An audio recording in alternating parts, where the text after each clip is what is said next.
안녕하세요. 사연에 빠지다의 DJ 민영입니다. 오늘 사연자는 도저히 믿을 수 없는 인연에 폭풍 오열을 하고 말았다는데요. 과연 어떤 사연인지 들어보시겠습니다. 오늘도 두 가지 사연 준비되어 있는데요. 끝까지 들어주실 거죠? 그럼 오늘의 사연 바로 시작해 볼게요. 안녕하세요. 저는 30대 여자입니다. 사실 제 입으로 말하기는 뭐하지만 제 인생은 누구 앞에서 내세울 만한 게 아무것도 없어요. 저는 태어난 지 얼마 되지 않아 부모에게 버려져 보육원에서 자랐습니다. 아무 이유도 모른 채 나를 가장 사랑해줘야 하는 사람한테 버려진 거죠. 더군다나 이 험난한 세상에서 부모 없이 살게 된 것도 억울해 죽겠는데 하늘도 무심하시지 그 어린애한테 병까지 주신 거 있죠. 저는 초등학교 때 아주 큰 심장 수술까지 받았어요. 그것마저 후원해 주시는 분이 없었다면 수술도 못해서 어느 날 갑자기 죽어버렸을지도 몰라요. 사실 제가 보육원에 버려진 지 얼마 되지 않았을 때 저는 바로 입양이 됐었대요. 아무래도 태어난 지 얼마 되지 않아 버려져 나이가 어렸으니까요. 그런데 문제는 곧바로 파양됐답니다. 제가 입양되고 얼마 뒤 밤새 안 자고 울고불고 해서 입양한 부모가 새벽에 깼는데 제가 금방이라도 숨이 넘어갈 것처럼 숨소리가 벅차고 이상했대요. 그래서 입양한 부모가 놀라서 저를 병원에 데리고 가서 이것저것 다 검사를 했는데 저에게 문제가 있었던 거죠. 알고 보니 제가 심장기형으로 타고났다네요. 그 일로 저는 바로 파양되고 보육원으로 돌아왔어요. 보육원에서는 저를 입양해 갔던 부모에게 수술하면 괜찮을 거라고 설득했지만 소용없었대요. 입양하기 전부터 이미 문제가 있던 애를 데려다 키울 수는 없다고요. 두 분 마음은 너무 이해하지만 아시다시피 이미 선천적인 질병이 있는 아이를 누가 다시 입양하겠어요. 거기다가 당장 수술도 받아야 한다는데 보육원에서는 지금 당장 수술시켜줄 수가 없어요. 원장님께서 제 파양을 어떻게든 막으려고 했던 이유가 바로 수술 때문이었습니다. 병원에서 수술은 빠를수록 좋다고 했는데요. 지금 당장 그 큰 수술을 할 돈은 보육원에 없었으니까요. 어머, 원장님 웃기시네요. 이 애기가 입양 못 되는 게 우리 잘못이에요? 우리도 이 상황 황당해 죽겠는데. 혹시 보육원에서도 저의 심장 기형인 거 알고도 우리 집에 보는 거 아니에요? 이거 오히려 우리가 보상받아야 하는 거 아니냐고요. 원장님이 수술 이야기까지 꺼내자 파양한 부모들은 원장님이 알고도 저를 입양 보낸 거 아니냐고 고소하겠다고까지 했습니다. 저희가 알았으면 입양 전에 당연히 말씀드렸죠. 저희는 누구보다 아이가 행복해지길 바라는 사람들인데 그런 거짓말을 왜 하겠어요. 아무튼 우리는 이 일에 전혀 책임 없으니까 당장 파양 신청해주세요. 애가 잠을 안 자서 우리는 하루도 같이 못 있겠다니까요. 이미 아이에게서 마음이 떠난 부모에게 아이를 보내봐야 소용이 없으니 원장님은 포기하시고 저를 파양시켰어요. 그리고는 다시 저를 받아줄 가정을 찾아 여기저기 알아보셨어요. 하지만 이미 태어날 때부터 아픈 아이를 누가 입양하겠어요. 건강하고 멀쩡한 아이들도 보육원에는 많은걸요. 이러고 있다가는 제가 수술도 못 받고 평생 심장기형을 안고 언제 죽을지도 모르니 보육원 원장님은 제 수술이라도 해줄 수 있는 기관을 찾아다니셨습니다. 하지만 제가 학교에 들어갈 때까지도 제 후원자를 찾지 못해 저는 수술도 못 받고 몇 년 동안 약만 먹으며 버티고 있었습니다. 저는 선천적으로 타고난 심장기형으로 다른 아이들처럼 격한 운동은 물론이고 달리기도 할 수가 없었어요. 조금만 뛰어도 금방 숨이 차서 견딜 수가 없을 정도로 힘들었거든요. 그러다가 초등학생이 돼서야 아주 우연한 기회로 제가 수술을 하게 됐어요. 그날이 저에게는 아주 뜻깊은 날이다 보니 저는 그날이 지금까지 아주 생생합니다. 그날은 아침부터 보육원이 분주했어요. 보육원에 중요한 손님이 오신다고 원장님부터 보육원 언니 동생들까지 모두 다 나와서 청소를 했거든요. 저도 친구들을 돕고 싶었지만 원장님께서 무리하면 안 된다고 하셔서 뒷마당에 나가 혼자 바닥에 그림을 그리고 있었어요. 그런데 그때 어디선가 우는 소리가 들렸어요. 저는 보육원 뒷마당을 벗어나 주변을 둘러보았어요. 보육원에서 얼마 떨어지지 않은 갓길에 들어서자 목발을 들고 있는 여자아이가 동네 남자애들한테 둘러싸여 놀림을 당하고 있었습니다. 목발을 들고 있던 아이는 처음 보는 아이였는데 목발이 없으면 걷지 못하는 것 같았어요. 남자아이들은 동네에서 본 적이 있는 애들이었습니다. 제가 지내는 보육원 애들만 보면 부모 없는 떨거지들이라고 놀리는 나쁜 놈들이었어요. 그날도 어김없이 어린 여자애들 놀리고 있더군요. 너도 저기 희망보육원 사는 떨거지냐? 에휴, 너는 부모 도면에 다리까지 병신이라 어떡하냐? 열나 불쌍하다. 나 부모 있거든? 우리 엄마 아빠 엄청 유명한 사람들이야. 내가 우리 엄마 아빠한테 너희 다 이럴 거야. 그래도 다행이었던 건 여자아이가 꽤 당돌했다는 겁니다. 자기보다 덩치가 큰 남자애들이 여럿인데도 기도 안 죽고 열심히 덤비더군요. 헐, 조그만 게 뻥치는 것 좀 봐. 너 안 되겠다. 무서운 맛 좀 보여줘야겠어. 그때였어요. 나쁜 놈들이 어린 여자애가 들고 있던 목발을 다 뺏어서 결국은 애를 넘어뜨리고 목발을 옆에 또랑에 던져버렸어요. 바닥에 넘어진 애를 보며 놈들이 킥킥거리고 웃더군요. 저는 어떻게 해야 하나 잠시 망설였습니다. 제가 괜히 끼어들었다가 저놈들이 더 신나서 저에게까지 해코지를 할 것 같아서요. 그 순간 믿기지 않는 일이 벌어졌습니다. 제가 잠시 망설이던 사이 바닥에 넘어진 여자애가 또랑까지 기어서 걸어가는 거예요. 그 모습을 보고 나쁜 놈들은 더 웃었습니다. 저 꼴 좀 봐. 비 오는 날 바닥 기어다니는 지렁이 같아. 그 모습을 보는데 저도 더는 망설일 수가 없었습니다. 꼭 제 모습을 보는 것 같아서요. 눈에 보이지도 않는 제 심장이 말도 안 되게 뛰어들 때면 저는 너무 무서웠어요. 이대로 죽어버릴 것만 같아서요. 그런데 저 어린아이는 걷지도 못하는데 전혀 겁내지 않고 돌멩이와 흙이 잔뜩 있는 바닥을 팔꿈치로 기어 내려갔습니다. 그 아이를 보며 저도 용기를 내서 주변에 있는 돌멩이를 잔뜩 주워 소리를 지르며 나쁜 놈들에게 던지며 달려갔습니다. 에이씨, 뭐야! 저 미친년이 감히 어디다 돌멩이를 던져! 우리 다 죽일 생각이냐? 이 나쁜 놈들아, 너희보다 훨씬 어린애를 도와주진 못할 망정 괴롭혀? 너희는 맞아도 싸! 제가 쉬지 않고 돌멩이를 던지니 나쁜 놈들이 몽땅 다 도망갔습니다. 그때였어요. 여자애가 어디로 갔나 주변을 둘러보았는데 애가 또랑에 빠진 채로 울고 있었습니다. 도랑이 깊지는 않았지만 아이 발이 돌틈에 꼈는지 움직이지를 못하더라고요. 저는 아이에게 다가가 아이부터 달랬습니다. 보육원에서 매일 하는 일이 어린 동생들과 놀아주고 돌보는 일이다 보니 우는 아이를 달래는 일은 저에게는 어렵지 않았어요. 저는 아이를 달래서 조금 전 보육원에서 받았던 사탕을 까서 아이 입에 물려주곤 손을 도랑 안으로 넣어 아이의 발이 낀 돌멩이를 하나하나 치웠습니다. 아이를 도랑에서 빼내어 아이를 업었어요. 나 무거워서 언니가 못 업고 가. 나 여기 있을 테니까 가서 언니가 어른들 데리고 오면 안 돼? 우리 엄마 아빠 지금 희망보육원에 계시거든. 착한 아이는 그 와중에 제 걱정을 했지만 저는 그 아이가 더 걱정됐습니다. 목발을 뺏기고 도랑에 빠진 이 상황만으로도 힘들 텐데 혼자 두고 가면 너무 서러울 것 같아 그냥 그렇게 둘 수는 없었어요. 괜찮아. 여기만 빠져나가서 5분만 걸어가면 바로 보육원이야. 내가 업어줄 테니까 걱정하지 마. 저도 나이가 어렸는데 어디서 그런 패기가 나왔는지 몰라요. 저는 어떻게든 그 아이를 데리고 보육원으로 가야겠다는 생각밖에 없었습니다. 그래도 사람이 죽으라는 법은 없나 봅니다. 제가 아이를 간신히 업고 갓길로 올라왔는데 아이를 찾으러 온 어른들이 놀란 얼굴로 달려와 저와 아이를 데리고 보육원으로 갔어요. 제가 도랑에서 구해준 아이는 보육원에 봉사를 온 부모님을 따라온 아이였어요. 그 아이의 부모는 아이를 보자마자 놀라 안았습니다. 그때 아이가 저를 손가락으로 가르치며 제가 도와줬다고 했어요. 나쁜 놈들한테 돌을 던져주고 도랑에서 끄집어내줬다고요. 그 아이의 어머니라는 사람이 저에게 달려와 제 손을 꼭 잡아주었습니다. 그러면서 제 이름을 물어보시더라고요. 제가 제 이름은 서윤경이라고 대답했더니 제 이름을 꼭 기억하겠다고까지 하셨어요. 저는 그 아줌마의 얼굴을 보는데 조금 놀랐습니다. 제가 한 일이 별일도 아닌데도 그렇게까지 눈물을 흘리며 고맙다고 하시는 걸 보니 역시 부모는 아이가 다치면 저렇게 놀라고 슬퍼하는 거구나 이런 걸 깨달았어요. 우리 애가 태어날 때부터 걷지를 못해서 친구도 없고 매일 혼자였는데 너처럼 좋은 언니 만나서 정말 다행이야. 오늘 너 아니었으면 우리 딸 정말 큰일 날 뻔했어. 고맙다, 서경아.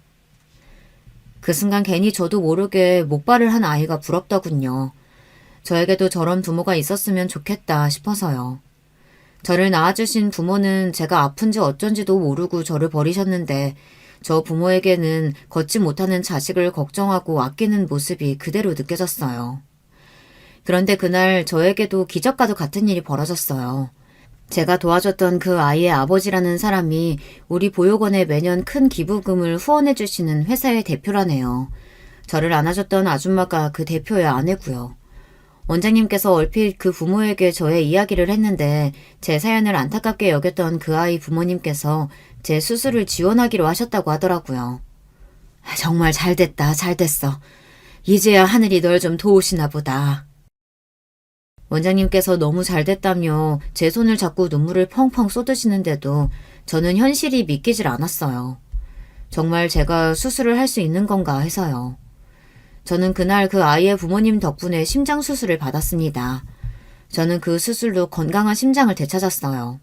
그 수술 덕분에 심장만큼은 평범한 사람이 될 수 있었습니다. 심장 수술 끝나고 회복한 뒤 제 수술을 지원해주신 분들에게 감사 인사라도 전하라고 했는데 그때는 이미 그 가족이 큰아들 유학 문제와 여자아이의 다리 치료를 위해 미국으로 가버렸다는 이야기를 나중에서야 들어 그 이후에는 만날 수가 없었습니다. 그래도 저는 평생 그분들에게 감사하는 마음으로 살았어요.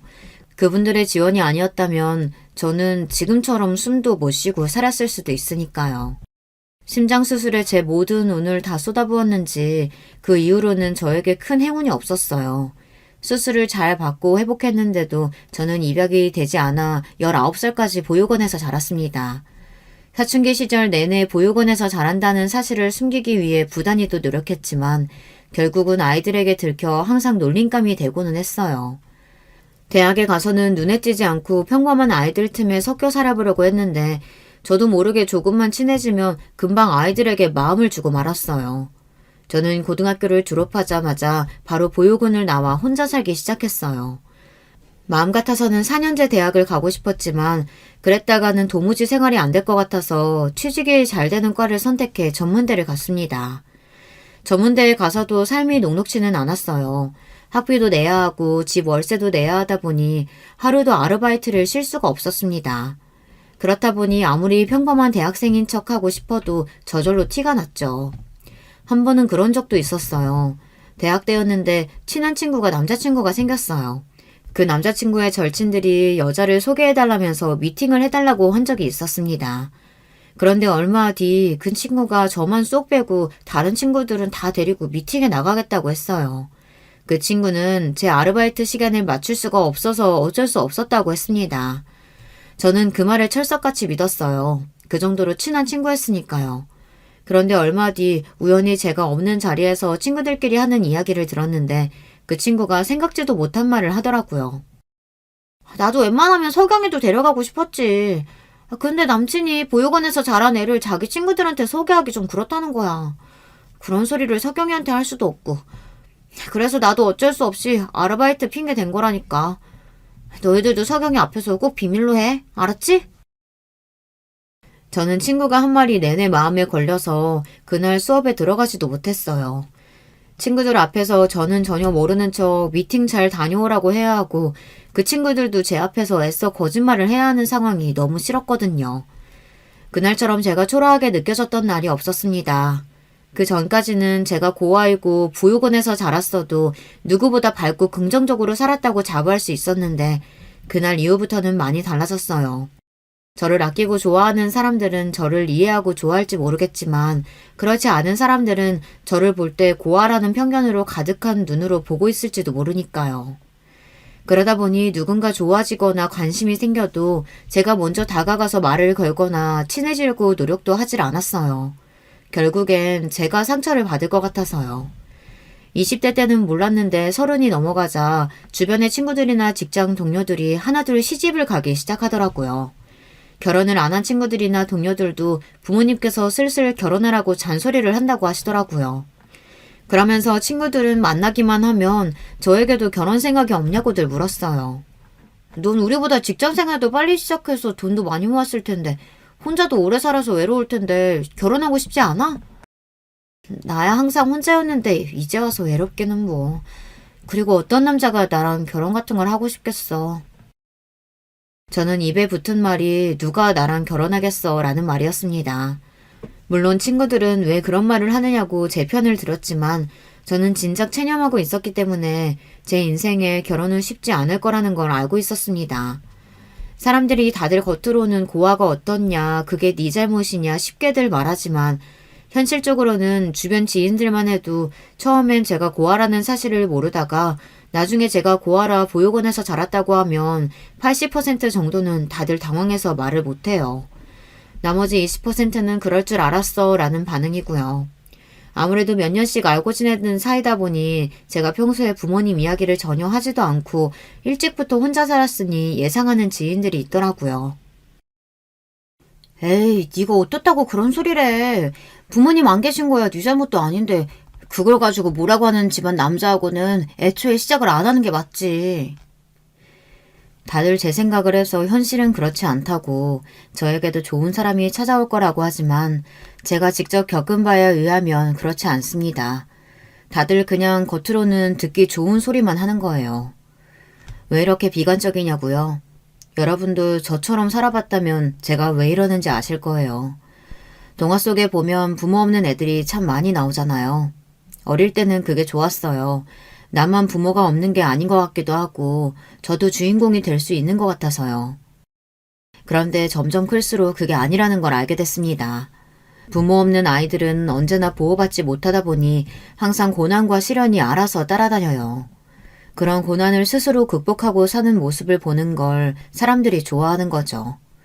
막상 당사자들은 죽을 맛인데 말이죠. 제가 그랬습니다. 언제나 고난과 시련이 따르지만 스스로 해결하고 극복해야만 했어요. 그렇지 않으면 딱히 방법이 없으니까요. 저는 졸업과 동시에 취직해서 쉬지 않고 열심히 일했습니다. 저는 어릴 때부터 동물을 좋아했어요. 특히나 강아지를요. 보육원에 있을 때 강아지를 키우고 싶었는데 보육원에서는 이미 버려진 애들을 키우는 것만으로도 여력이 없으니 강아지 같은 건 꿈도 꿀 수가 없었어요. 동네에서 놀다가 주인 없는 강아지들을 데려와 밥이라도 한번 주면 보육원 원장님에게 혼이 났습니다. 보육원을 나와서는 저 혼자서도 먹고 살 형편이 안 되니 당연히 키울 수가 없었고요. 그래서 반려동물 관련 전문대를 나와서 동물보건사 자격증을 땄어요.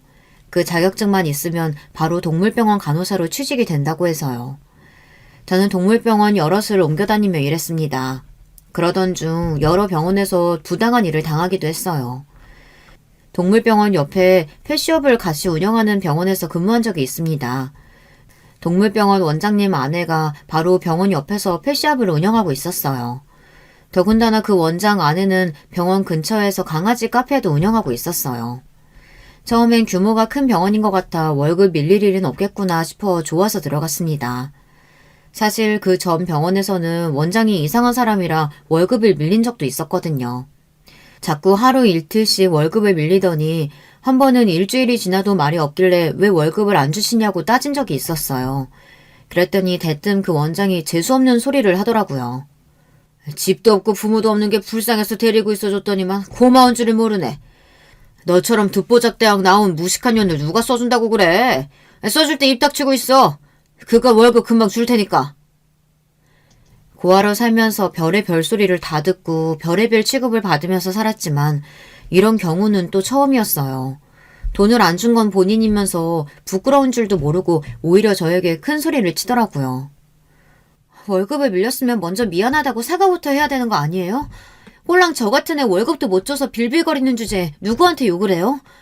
내가 지금 당장 당신 노동청에 신고할 테니까 그런 줄 알아요. 왜 항상 저에게만 이런 일이 생기는 줄은 모르겠지만 저는 노동청에 신고하고 반년이 지나서야 월급을 받을 수 있었습니다. 그 이후부터는 무조건 월급이 밀리는 병원에서는 한 달도 더 있지를 않았어요. 저처럼 혼자 사는 애는 한 달이라도 월급이 밀리면 생활비에 구멍이 크게 나니까요. 그래서 큰 병원만 골라 면접을 보고 들어갔습니다. 그런데 그 병원은 월급은 밀린 적이 없지만 병원 자체가 이상한 병원이었어요. 제가 의사는 아니지만 동물병원에 오래 있어봐서 많은 걸 알아요. 그런데 원장이 좀 과잉 진료를 하는 것 같더라고요. 거기다가 병원에다가 꼭 반려견을 버리는 사람들이 있어요. 대부분 강아지가 아프니까 입원시켜놨다가 병원비가 없어서 데리러 오지를 않는 거죠. 그런 강아지들은 데리고 있다가 주인과 연락이 안 되면 지자체의 유기견 보호센터에 대부분 연락해서 데려가게 해요. 그것도 거의 제 업무였죠. 그런데 이 병원은 원장이 그 업무를 했어요. 본인이 알아서 하겠다고 하고 다음날 출근하면 그 강아지가 항상 없더라고요. 저는 당연히 원장이 어련히 알아서 하겠거니 했는데 몇 달 근무해보니 그게 아닌 것 같더라고요. 제 추측이지만 펫샵을 운영하는 원장 아내가 알아서 팔아먹은 것도 같고 애견 카페나 다른 곳으로 보내는 것도 같았어요. 저는 증거를 잡을 수가 없으니 추측만 하고 있을 뿐이었습니다. 그러던 어느 날이었어요. 병원에 자주 오는 손님이 있었는데 그 손님이 퇴근이 늦었다면서 늦은 시간에 강아지를 데리고 왔어요. 강아지가 며칠 전부터 밥도 안 먹고 끙끙거린다고요. 원장은 단순 감기 같다면서 오늘은 늦었으니 영양제 마치고 하루 입원시켰다가 내일 오전에 데려가라고 했습니다. 그 손님이야 자주 강아지를 데려왔던 손님이니 원장을 믿고 강아지를 맡기고 갔죠. 그리고 원장은 저에게도 퇴근 시간이 지났으니 먼저 퇴근하라고 했습니다. 자기가 영양제 주고 잠깐 지켜보다가 퇴근한다고요. 저는 알겠다고 하고 퇴근했습니다. 그런데 하필이면 그날 제가 병원에 핸드폰을 두고 퇴근한 거예요. 저는 가다가 핸드폰이 없다는 걸 알아채고 바로 다시 병원에 갔습니다. 그런데 아직 병원에 불이 켜져 있더군요. 슬쩍 문을 열고 들어가서 핸드폰만 가지고 나올 생각이었어요. 원장님은 아직 강아지를 돌보고 계신 것 같아서요. 그런데 그때 믿기지 않는 말을 듣고야 말았습니다. 언제 왔는지 원장 아내가 와 있더라고요. 아, 이거 완전 정통 혈통이라 판다고만 하면 가격 원하는 대로 받을 수 있을 텐데. 그러다가 걸리면 어쩌려고. 그 손님 부잣집 아들이라며 강아지 잃어버리고 가만히 있겠어? 소송이라도 당하면 어떡해. 그러니까 확실히 해야지. CCTV 딱 보이는 데서 애 도망치게 하고 바로 근처에서 잡아야지. 저는 순간 너무 놀라서 하마터면 헉소리를 낼 뻔했습니다. 원장이랑 원장 아내가 항상 뭔가 의심스럽고 꺼림칙하긴 했더니만 이런 짓을 하고 있었어요. 지금까지 병원에 유기된 강아지들을 몰래 팔아버린 것도 모자라서 손님 강아지를 빼돌려서 팔아먹기라도 하려고 했나 봐요. 저는 아무래도 안 되겠다 싶어 바로 진료 차트를 찾아 강아지에게 전화했습니다. 원장이 강아지를 몰래 빼돌리려고 하는 것 같으니 지금 당장 병원으로 와달라고 했습니다. 저는 병원 앞에 숨어서 원장과 원장 아내가 하는 짓을 감시하고 있었어요. 그런데 그때 병원 건너편에 수상한 검은색 봉고차가 한 대 도착했어요. 그러더니 차 안에서 마스크를 한 웬 남자들이 장갑을 끼고 서 있었어요. 아무래도 강아지가 병원에서 나오면 잡으려는 것 같았죠. 저는 곧바로 핸드폰을 꺼내 그 모습을 사진으로 찍었어요. 그때였어요. 원장이 정말로 강아지 케이지를 열더니 병원 문을 활짝 열었습니다. 강아지에게 알아서 밖으로 나가라는 듯이요. 강아지가 케이지를 걸어 나오려던 그 순간 제 전화를 받은 강아지 주인이 나타나 병원 안으로 황급히 들어가 강아지를 안았습니다. 그리고는 원장에게 소리를 질렀어요. 간호사에게 다 들었다. 지금 뭐 하는 거냐고 말이죠. 원장은 아니라고 실수로 잠깐 케이지를 연 것뿐이라고 강아지가 나가지도 않았는데 무슨 소리를 하는 거냐고 딱 잡아댔습니다. 그 순간 아무래도 안 되겠다 싶어 제가 나섰습니다. 제가 바로 조금 전 들은 이야기를 했어요. 그러자 원장은 당황하면서 오히려 저더러 이상한 애라고 몰아세우더라고요. 이 일은 그냥 넘어가지 않을 거니까 당신들 각오해요. 그날 일로 강아지 주인은 동물병원을 고소했습니다. 그 사건은 커져서 결국은 병원 문까지 닫게 되고 말았습니다. 그때 저도 병원까지 잘리고 동물병원 소송일에 바빴어요. 제 생각이 맞았습니다. 그 원장이 계속 유기견을 팔아먹고 다른 병원에 있을 때 손님들 강아지를 몇 번이나 빼돌린 게 들통났어요. 그 일로 원장은 죗값을 치렀지만 저는 직장을 잃고 업계에서 소문나서 다른 병원에 취직도 안 됐어요. 하지만 꼭 나쁜 일만 있었던 건 아니에요. 그때 제가 도와준 그 강아지 주인과 인연이 돼서 연애를 시작했거든요. 남자친구는 저처럼 정의롭고 용감한 사람은 본 적이 없다면서 첫눈에 저에게 반했다고 했어요. 저와 남자친구는 그렇게 만나 연애를 시작한 거예요. 서로 사는 환경, 조건도 모든 게 다 달라도 저와 남자친구는 비슷한 점도 많았어요. 동물을 좋아한다는 거 말고도 꽤 많은 것들이 잘 맞았습니다. 그래서 연애하는 동안 한 번도 안 싸우고 잘 지냈어요. 남자친구도 지금까지 살면서 저처럼 잘 맞는 여자는 처음이라고 할 정도로 저희는 잘 맞았습니다. 그런데 언제나처럼 제 인생은 생각지도 못한 일의 연속이었습니다. 며칠 동안 속도 좋지 않고 자꾸 잠만 쏟아지길래 왜 그러나 했는데 제가 임신을 했더라고요. 임신 사실을 알자마자 저는 눈물을 쏟았어요. 남들은 기뻐서 흐르는 눈물이겠지만 저는 아니었습니다. 당시 남자친구를 많이 사랑하고 있었지만 결코 아이를 원한 건 아니었어요. 결혼도 마찬가지고요. 제 주제에 무슨 결혼을 하겠어요. 부모도 없고 제대로 된 직업도 없는 여자와 연애해야 할 수는 있을지 모르지만 결혼까지 하고 싶은 남자가 어디 있겠어요. 거기다가 그런 며느리를 반가워할 시댁도 없을 거고요. 저는 고민 끝에 남자친구에게 임신 사실을 이야기했습니다. 저는 임신 사실을 이야기하면서도 마음의 준비를 했어요. 남자친구가 어떤 반응을 보이던지 실망하거나 속상해하지 말자고요. 며칠 전부터 속도 미식거리고 잠도 잘 못 자서 병원에 갔다 왔는데 나 임신이라네. 저는 그렇게 마음의 준비를 하고도 남자친구의 눈을 똑바로 볼 수가 없었어요. 남자친구가 좋은 사람이라는 거야 잘 알지만 계획지도 않은 임신이 됐으니 남자친구도 당황할 것 같아서요.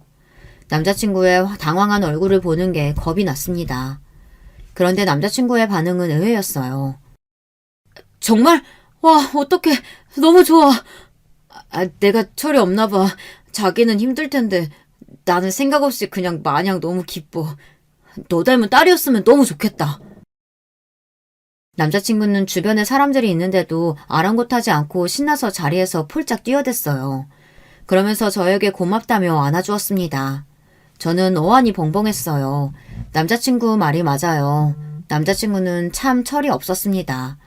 평소에도 고민이나 걱정 없이 해맑은 사람이라는 건 알았지만 이 정도일 줄은 몰랐어요. 더군다나 남자친구는 예상치도 못한 돌발 행동을 했어요. 남편은 갑자기 제 앞에 무릎을 꿇고 앉았습니다. 그러고는 결혼하자고 청혼했어요. 주변에 있던 사람들이 모두 다 소리를 지르고 박수를 쳤지만 저는 마냥 웃을 수가 없었습니다. 저는 최악을 상상하고 있었어요. 제가 임신한 채로 남자친구와 결혼한다면 사람들은 모두 저를 아이를 앞세워 결혼한 여자로 볼 거예요. 최근에 남자친구가 아버지 회사에서 경영 수업을 받고 있다는 소리를 들은 적이 있습니다. 남자친구는 아무리 생각해도 저랑 결혼까지 할 수 있는 남자가 아니었어요. 어쩌다가 제가 이런 남자를 만나 연애를 하긴 했지만 결혼은 당연히 말도 안 되는 소리라는 걸 저는 알고 있었어요. 저는 커피숍 안에서 무릎을 꿇은 남자친구를 그대로 두고 가게 밖으로 뛰쳐나갔습니다. 남자친구는 놀라서 저를 따라 나왔어요. 그러면서 본인과 결혼하기 싫은 거냐고 하더라고요. 저는 아무런 대답도 할 수가 없었습니다. 금방이라도 눈물이 왈칵 쏟아질 것 같아서요. 저는 남자친구의 부모님께서 저를 허락하실 리 없다고 말했습니다. 그러자 남자친구는 그런 저를 이해하지 못하고 언성을 높였어요. 우리 부모님 아직 만나보지도 않았으면서 왜 그런 소리를 해. 자기가 뭐가 어떻다고 우리 부모님이 자길 반대해. 당연히 반대하시지. 부모도 없지 직업도 없지. 별 볼 일이라고는 없는 애가 임신까지 했다고 하면 나라도 안 좋아할 거야. 그날 저는 남자친구와 처음으로 다퉜습니다. 남자친구는 저에게 아이가 생긴 게 기쁘지 않냐고 물었습니다. 하지만 저는 대답할 수 없었어요. 기쁘지 않았으니까요. 저 같은 애가 무슨 수로 결혼해서 아이를 낳고 살 수 있을지 도저히 그림이 그려지질 않았습니다. 제 모습에 남자친구는 처음으로 정색하면서 저에게 실망했다고 했어요.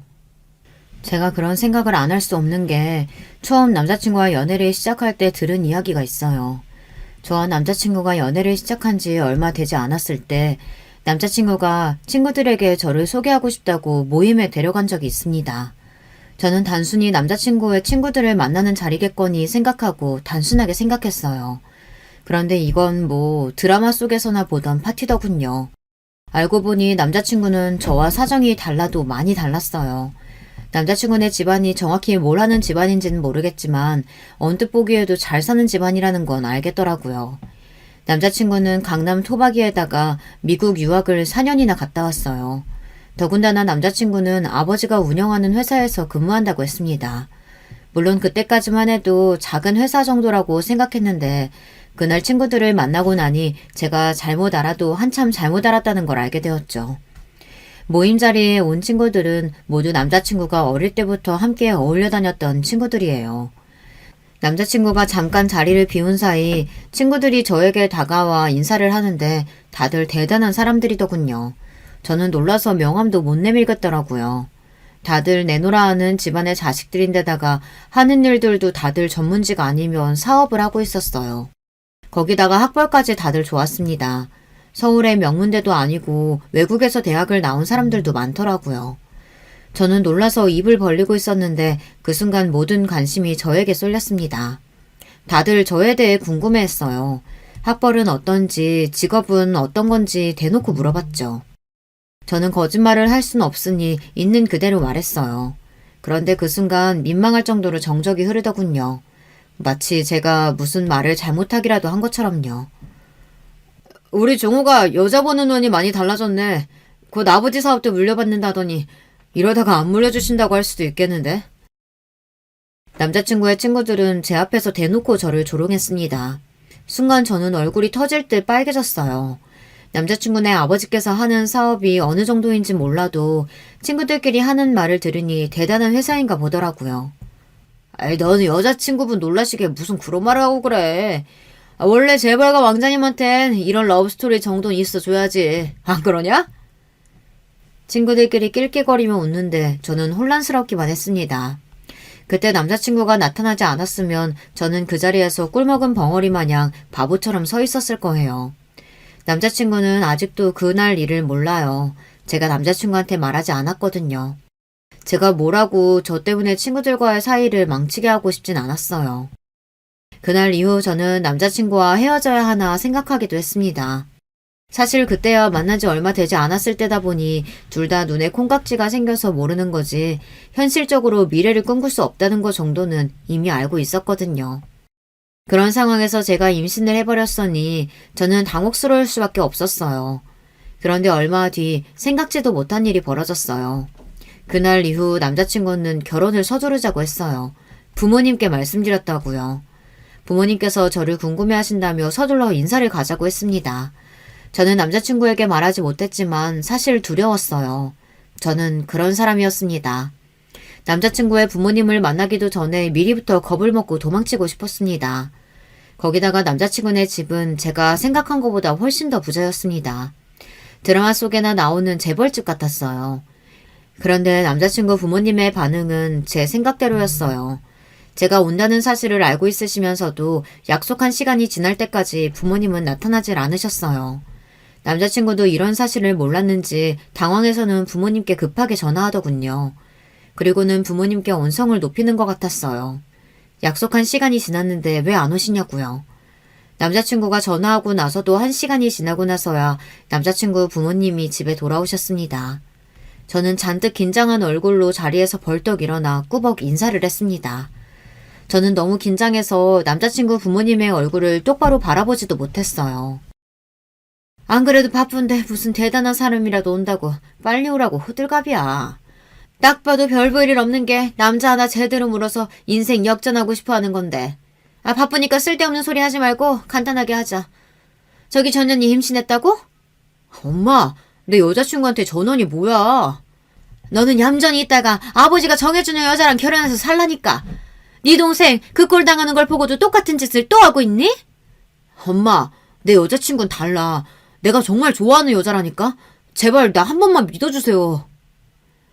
저를 보자마자 위아래로 훑어보는 시어머니의 눈빛이 너무 날카로워 금방이라도 저를 뚫어버릴 것 같았습니다. 거기다가 목소리는 얼마나 매서운지 저는 무서워서 고개도 제대로 들 수 없었어요. 그런 모습에 남자친구는 애써 제 편을 들었지만 하나도 귀에 들어오지 않았습니다. 오로지 저를 노려보는 시어머니의 눈빛만이 눈을 질끈 감아도 보였어요. 그때였습니다. 시어머니는 손가락 하나를 까딱 하시더니 뒤에 있던 비서를 부르셨어요. 그러더니 하시는 말씀이 충격적이었습니다. 믿기는 개뿔. 난 개뿔도 없는 것들 절대 안 믿어. 저 순진한 얼굴 하고 와서 뒤로는 무슨 짓거리를 하는지 알게 뭐야. 차라리 집안 좋고 싸가지 없는 게 100번 낫지. 김비서, 전년 신상 받아가서 전년에 대해서 싹 다 알아봐. 병원 의료기록까지 싹 다. 지금 당장. 시어머니는 저를 절대 믿을 수 없다며 저의 신상을 가지고 가서 싹 다 조사하라고 했습니다. 심지어 병원 기록까지 다 알아오라고 했어요. 남자친구는 아버지에게까지 전화해서 어머니를 말려달라고 했지만 소용없었어요. 아버지도 어머니가 하시는 일을 말릴 생각이 없다고 하셨습니다. 남자친구는 저에게 연신 이런 일을 당하게 해서 미안하다고 사과했어요. 저는 그때부터 아무 말도 할 수가 없었습니다. 어차피 남자친구의 부모님은 저와 남자친구를 결혼시킬 생각이 없으시니 무슨 수를 써서든 저와 남자친구를 찢어놓으실 것 같았어요. 차라리 잘 됐는지도 모르겠다는 생각까지 들었습니다. 이렇게 된 이상 저도 남자친구를 포기하고 헤어지기 더 쉬울지도 모르겠다 싶어서요. 저는 눈을 질끈 감고서 여기서 어떤 일을 당하든 상처받지 말고 아이만은 지켜내 혼자라도 키우자 마음먹었습니다. 남자친구와는 애초에 서로 맞지 않는 조건이라는 걸 알고 있었으니까요. 그런데 잠시 후 믿기지 않는 일이 벌어졌습니다. 시어머니의 비서라는 남자가 저에 대해 조사를 다 마쳤는지 웬 서류 봉투를 시어머니에게 건넸어요.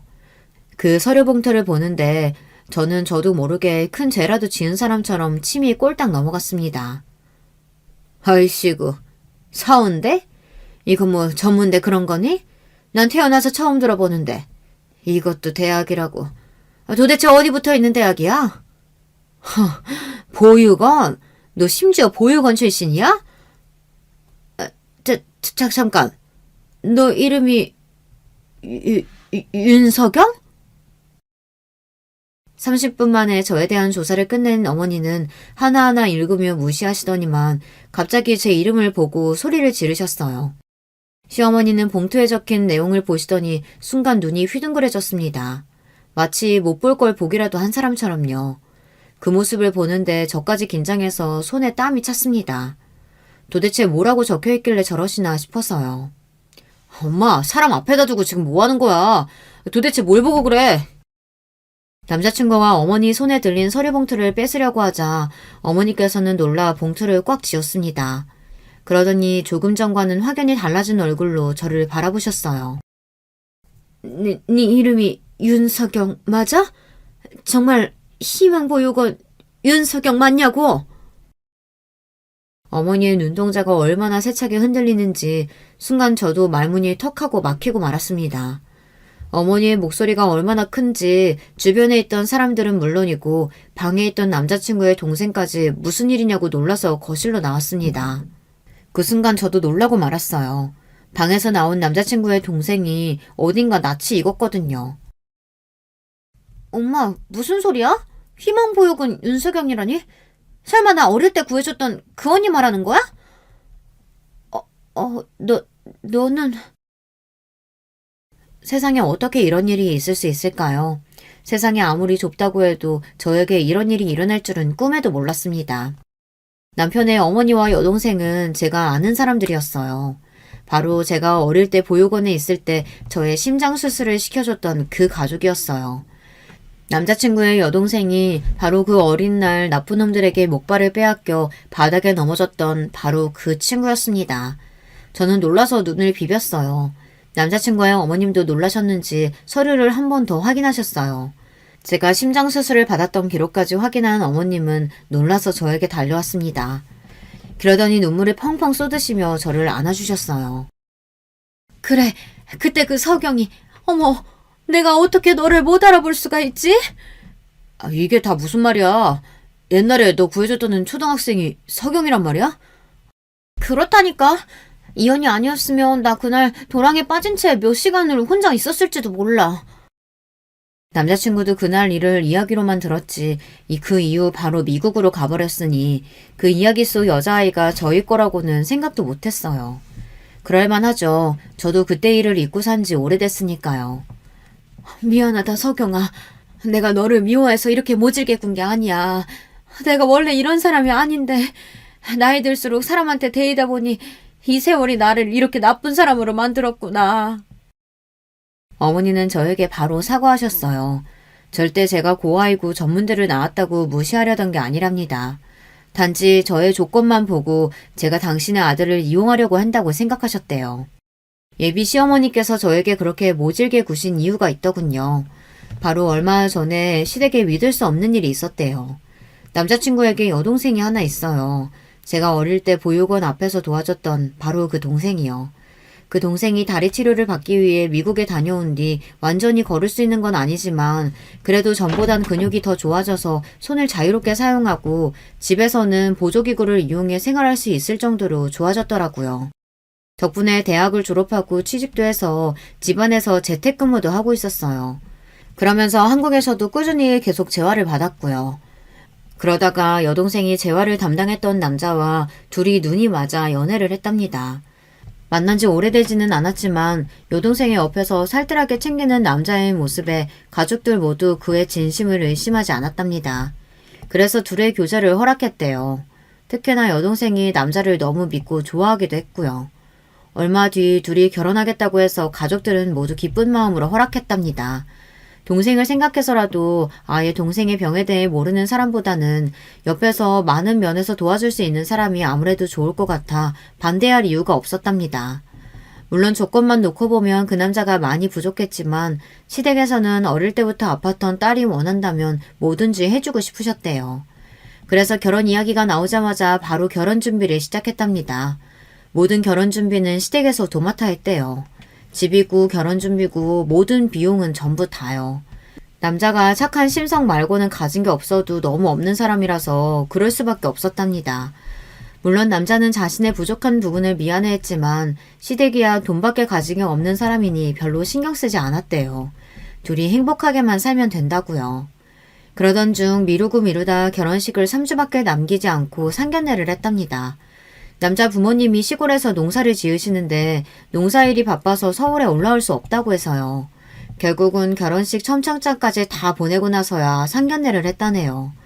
그런데 문제가 좀 있었답니다. 상견례 장소인 호텔에서 남자의 부모님을 만났는데 어딘가 좀 이상했답니다. 분명 남자에게 들었을 땐 남자의 부모님 두 분 다 시골에서 농사를 짓는 순박한 분들이라고 들었는데 이야기를 나누면 나눌수록 남자의 어머니라는 분이 특히 좀 이상했대요. 시골에서 농사를 짓는다기엔 영 아는 것도 부실하고 이야기의 앞뒤가 맞는 게 하나도 없었대요. 분명 사투리도 심하게 쓰신다고 했는데 사투리도 거의 쓰질 않고요. 이를 이상하게 여긴 시아버지가 계속해서 꼬치꼬치 말을 걸었는데 제대로 대답하는 게 없었답니다. 그런데 그때 당황한 얼굴의 남자가 애써 말을 돌렸대요. 어머니께서 평생 시골에서 농사만 지으시느라 이렇게 좋은 호텔에 고급스러운 식사 해보시는 게 태어나서 처음이다 보니 아무래도 긴장하셨나 봐요. 장인 장모님께서 조금만 이해해 주세요. 그래. 그러실 수 있지. 식사들 좀 하세요. 남자는 애써 말을 돌렸지만 평생 그 큰 회사를 운영해 오신 시아버지께서 이상하다는 낌새를 못 알아차리셨을 리 없었죠. 아무래도 안 되겠다 싶으셨는지 시아버지께서 비서를 시켜 남자의 집안을 캐보라고 시키실 참이었나 봐요. 그런데 그럴 필요도 없이 그날 모든 진실이 밝혀졌습니다. 일 때문에 상견례 장소에 늦게 도착한 남자친구가 잠깐 화장실에 들렀는데 화장실 옆 복도에서 소란스러운 소리가 들렸답니다. 남자친구가 이상해서 복도에 들어서자 익숙한 남자가 보였답니다. 그런데 그 남자가 나이가 지긋하신 여자분을 위협하며 소리를 지르고 있었대요. 아줌마, 연기 똑바로 안 하면 돈 못 받을 줄 알라고 분명히 말했지. 근데 일을 이따구로 해? 저 사람들이 얼마나 대단한 사람들인데 당신들 이상하고 눈치 못 챘을 것 같아?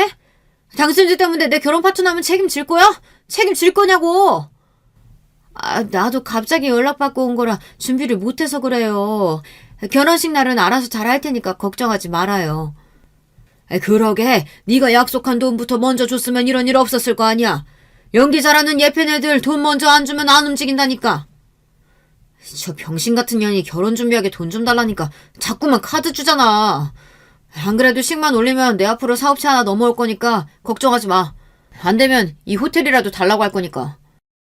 남자친구는 자신의 두 귀로 듣고도 믿을 수가 없었답니다.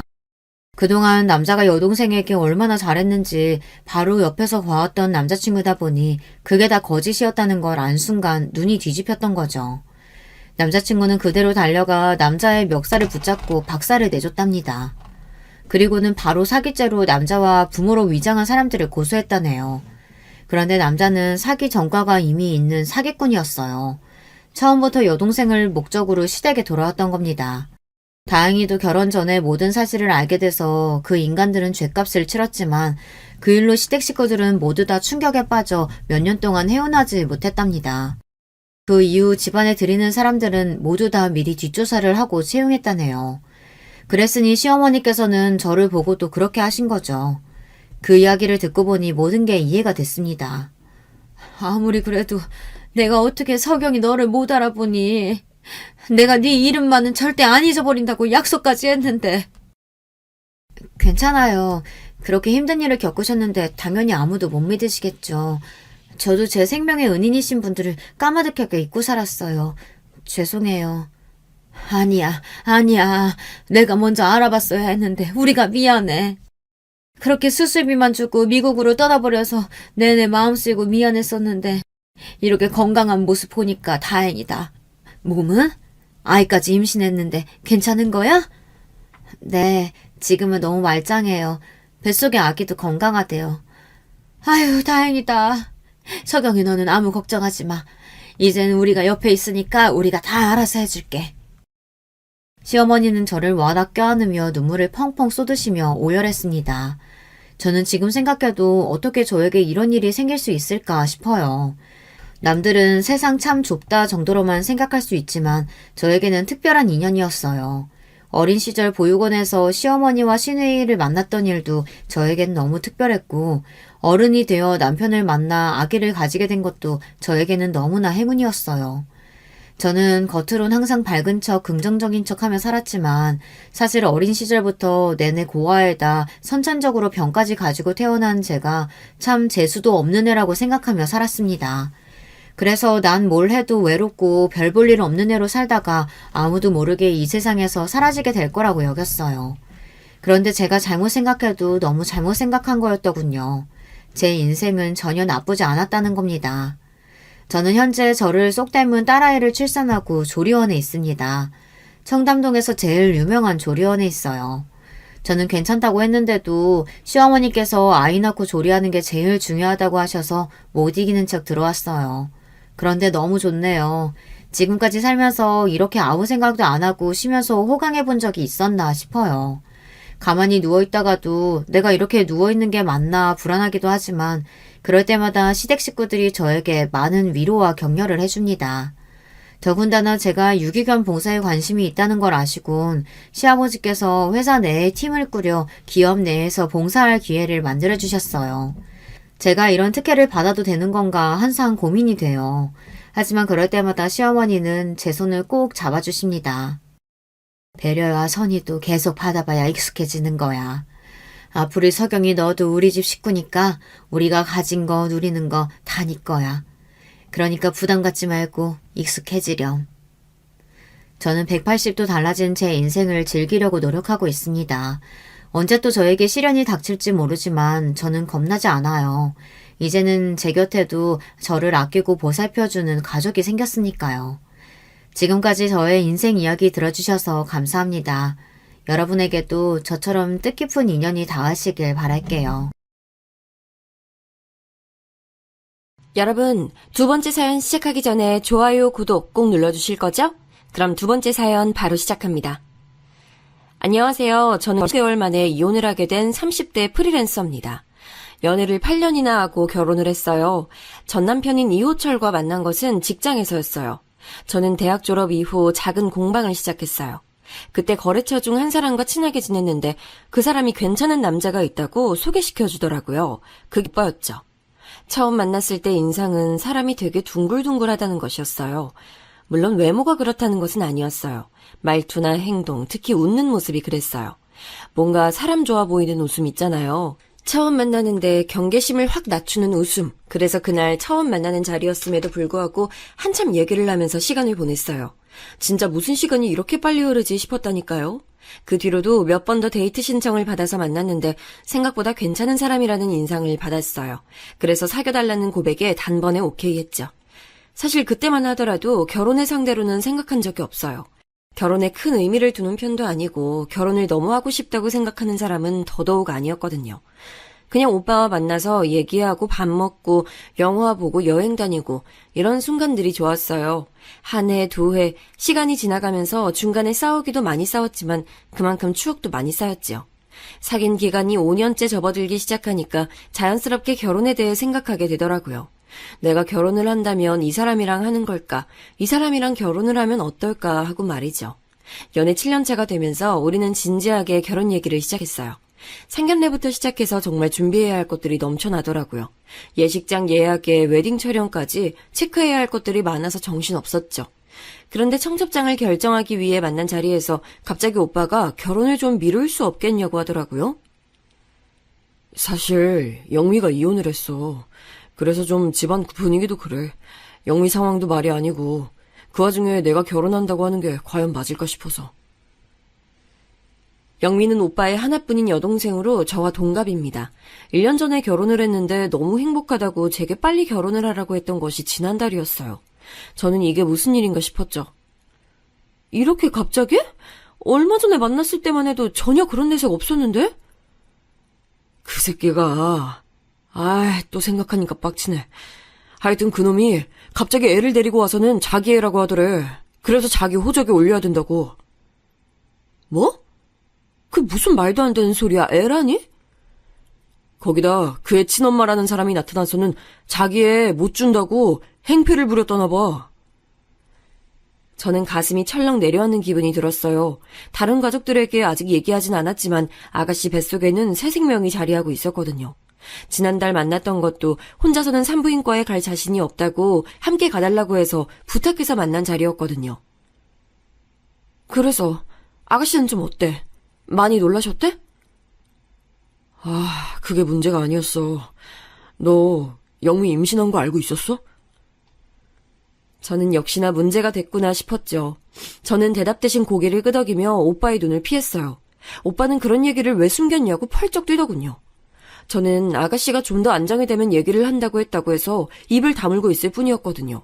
오빠는 아무리 그래도 그렇게 중요한 걸 어떻게 비밀로 하냐고 화를 냈어요. 저는 미안하다는 말 외에는 할 말이 없었죠. 둘 다 무슨 생각을 하는 건지.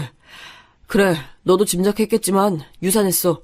그 때문에 가족들도 모두 알아버렸고 문제는 영미가 방에서 나오질 않아. 뭐라고? 많이 심각해? 심리상담은 알아봤어? 뭐야, 심리상담이라니. 너 지금 우리 영미 정신병자 취급하는 거야? 아니, 그런 의미가 아니라 지금 상처받고 힘든 사람은 아가씨잖아. 심리상담 받아보면 마음 정리하는데 도움이 되지 않을까 해서 하는 말이야. 정신병자라니. 그리고 요즘 심리상담 받는 사람들이 얼마나 많은데 그렇게 말해. 저는 자기 동생을 어떻게 정신병자 취급을 하고 말하느냐고 소리치는 오빠가 당황스러웠지만 그냥 넘어가서는 안 되겠다는 생각이 들었어요.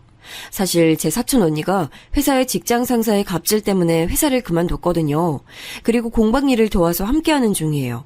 물론 언니도 그 일로 너무 상처를 받아서 공황장애가 생길 정도였는데 제가 심리상담에 데리고 다니면서 많이 좋아졌거든요. 그래서 심리상담이라는 것이 얼마나 중요한지 너무 잘 알고 있었기에 오빠에게도 열심히 설명을 했죠. 오빠는 제가 더 언성을 높이며 정색을 하자 헛기침을 하면서 그런 것인지 몰랐다고 하더라고요. 저는 언니가 상담을 받고 있는 것을 알려주면서 아가씨에게 해서는 안 될 말 같은 것들을 정리해서 오빠에게 보내줬어요. 저희의 결혼은 그렇게 뒤로 밀렸어요. 저는 불만 같은 거 하나도 없었죠. 당연히 아가씨의 정신건강 쪽이 더 중요했으니까요. 저희는 해가 바뀌고 나서야 결혼식을 올릴 수 있었어요. 결혼식은 가족들과 친지분들 그리고 정말 친한 친구 몇 명만을 모시고 진행됐어요. 오빠가 굳이 크게 할 필요가 있겠냐고 했고 저 역시도 공감하는 부분이었죠. 문제는 신혼여행을 다녀오자마자 터졌죠. 제가 그렇게 말했는데도 불구하고 시댁 어른들이고 오빠고 아가씨를 그대로 방치했더라고요. 아니, 내가 그렇게 말했는데 아가씨를 그냥 두면 어떡해. 한두 살 애도 아니고 말했어. 상담 받아보라고. 그럼 내가 데리고 병원을 가야 돼? 아니, 오빠 여동생이잖아. 그것도 못해? 그러다 소문이라도 나면. 저는 어이가 없어서 숨이 턱하고 막혔어요. 사실 연애하면서도 다른 사람의 시선을 중요시한다고 생각했지만 가족의 문제에까지 그런 반응이 돌아올 것이라고는 기대하지 못했거든요. 오빠는 어느 쪽이 더 중요한 거야? 아가씨야? 아니면 소문이야? 내가 하는 일이 영업인데 평판 소문만큼 무서운 게 있는 줄 알아? 저는 아무리 그래도 어떻게 그냥 둘 수 있느냐고 너무 실망스럽다고 화를 냈어요. 당연히 오빠는 저의 그런 반응을 조금도 이해하지 못했죠. 모처럼 언성을 높여가며 싸웠어요. 오빠와 대판 크게 싸우고 나서 저는 아가씨에게 연락을 취해서 만나자고 했어요. 물론 나오고 싶지 않아 했지만 제가 부탁이라고 했더니 마지못해 나왔죠. 저는 아가씨가 좋아하던 레스토랑으로 데리고 갔어요. 식사를 하면서 이런저런 얘기를 했죠. 당연히 제가 더 말을 많이 하게 되더라고요. 후식이 나오면서 저는 아가씨의 손을 잡으면서 말했어요. 아가씨, 난 언제든 어떤 상황이든 좋아요. 아가씨가 하고 싶은 말이 있으면 저한테 다 얘기해주세요. 저 다 들을 준비돼 있거든요. 누군가의 욕을 해도 좋아요. 울어도 괜찮아요. 가슴에 담아두지 말고 속 시원하게 얘기해요. 나는 아가씨 전용 대나무 숲이 돼줄게요. 아가씨는 제 얘기가 끝나자 한참을 가만히 제 얼굴만 보더라고요. 저 역시 시선을 피하지 않고 마주봤죠. 그렇게 제 얼굴을 보던 아가씨는 잡힌 손을 꼼지락거리더니 미세하게 고개를 끄덕였어요. 저는 그것만 기억하면 충분하다고 말하고 혹시나 도움이 필요하거든 함께 가겠다고 말하며 명함을 내밀었어요. 그리고 오빠에게도 말하지 못했던 사촌 언니 얘기를 했지요. 심리상담을 혼자 가는 게 두렵다면 걱정 말고 제게 연락하면 된다고 했더니 조용히 고맙다고 하더라고요. 아가씨와 헤어진 이후 몇 주의 시간이 흘렀어요. 저는 자주 아가씨와 연락을 취했어요. 특별한 얘기가 오간 건 아니었어요. 그냥 잡담 정도였죠. 하지만 이런 일이 반복되자 아가씨도 점차 집에서 무엇을 하고 있었는지 조금씩 제게 얘기를 해줬어요. 요즘 영미한테 자주 연락하나 봐. 엄마가 영미가 외출하기도 한다고 하던데 너 만난다고. 뭐 그렇지. 그냥 우리 공방에서 하는 원데이 클래스 들어보지 않겠냐고 권했을 뿐이야. 다른 거에 집중할 시간을 좀 주고 싶었거든. 신경 써줘서 고마워. 사실 영미 그렇게 되고 나서 다들 나 부끄러워서 다니질 못하겠다고 하셨으니까. 부끄럽다니? 누가? 아가씨가? 왜? 아가씨가 왜 부끄러워해? 우울증이니 공황장애니 이런 것들 자랑하고 다닐 얘기는 아니잖아. 거기다 영미는 히키코모리 기질도 보였고.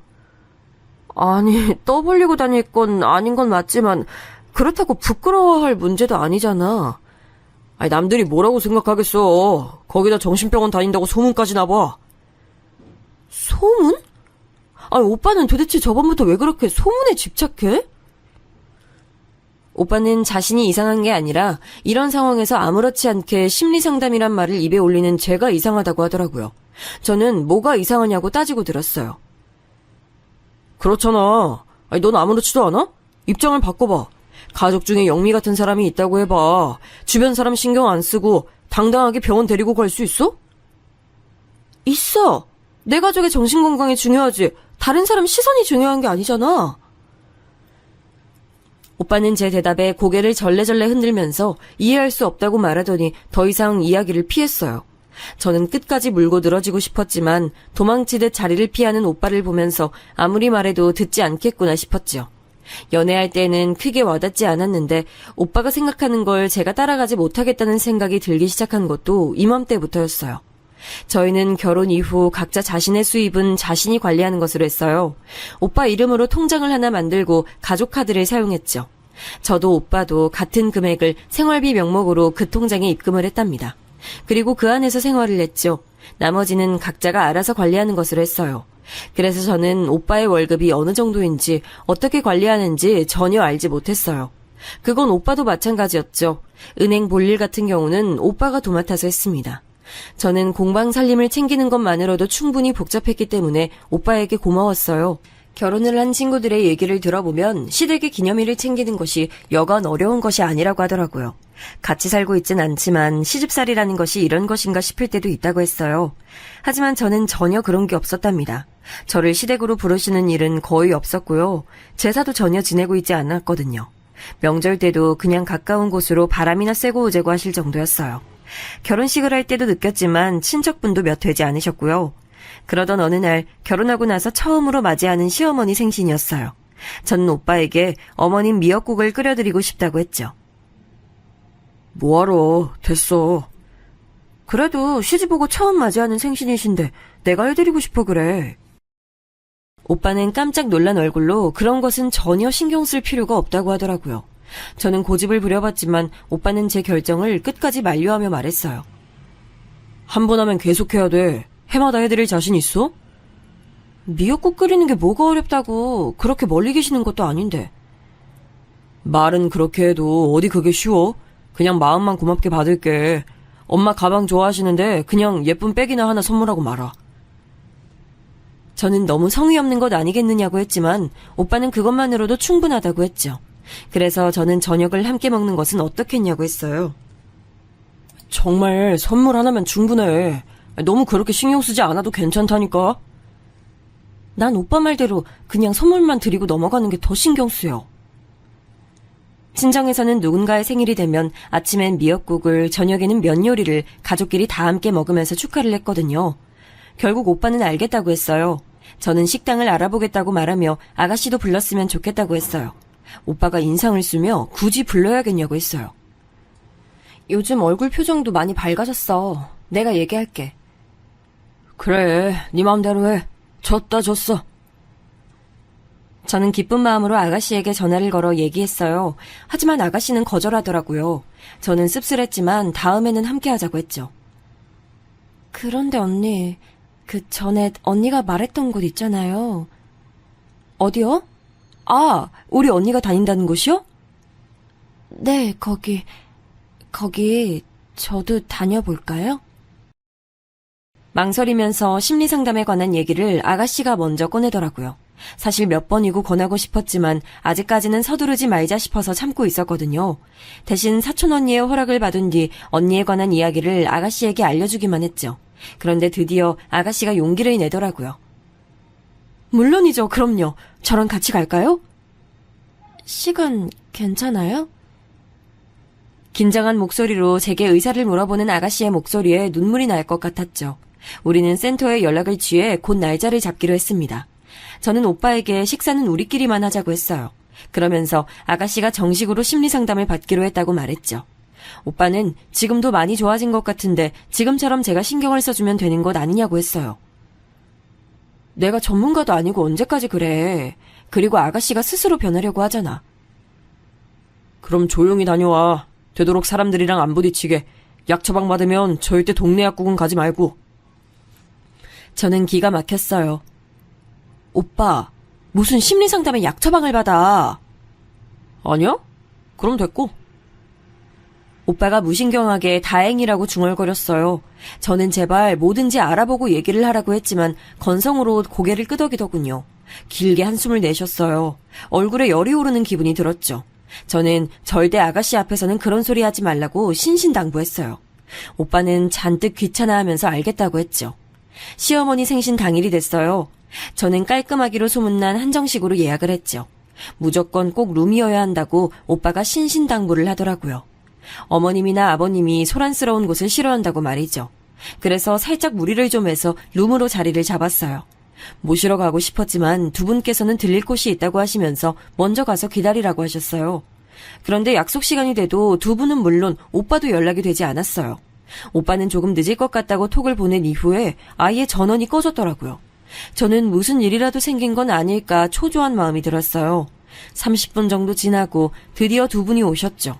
어머님은 물론 아버님까지 엄청 근사하게 차려입으셨더라고요. 아버님, 어머님, 시장하시죠? 오늘 엄청 근사하세요. 중요한 자리였나 봐요.